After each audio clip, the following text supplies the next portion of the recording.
Una volta constatato che il fenomeno esiste nella provincia di Treviso del cosiddetto taroccamento dei chilometri delle auto usate, significa acquisto di un'auto con un certo chilometraggio, abbassamento di questo chilometraggio e rivendita ad un prezzo ovviamente maggiore rispetto a quello dovuto, abbiamo fatto questa verifica tramite le società più importanti di leasing che operano sul territorio nazionale, che ci hanno fornito gli elenchi dei veicoli venduti alle attività commerciali della provincia di Treviso. In 4 mesi abbiamo controllato quasi 1500 veicoli, constatando insomma, questo numero di diciamo, anomalie.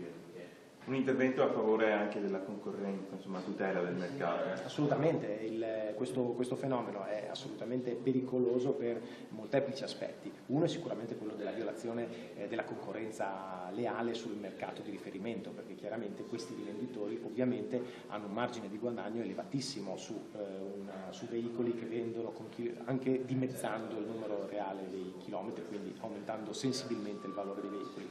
Ma l'altro aspetto è quello della sicurezza che riguarda i cittadini, perché un privato che acquista un'auto usata pensando che abbia 70.000 km e invece questo veicolo ne ha 200.000 non sa che deve sottoporlo a tutta una serie di manutenzioni anche molto importanti che garantiscono la sua sicurezza. Per questo è il motivo per cui ci siamo dedicati con attenzione al fenomeno. Cioè il caso emblematico di una macchina di lusso a cui i chilometri sono stati più che dimezzati. Sì, si tratta di un'auto di lusso del valore di circa 80.000 euro che aveva percorso circa 150.000 km all'atto della vendita e quindi nel piazzale del rivenditore risultava averne 40.000.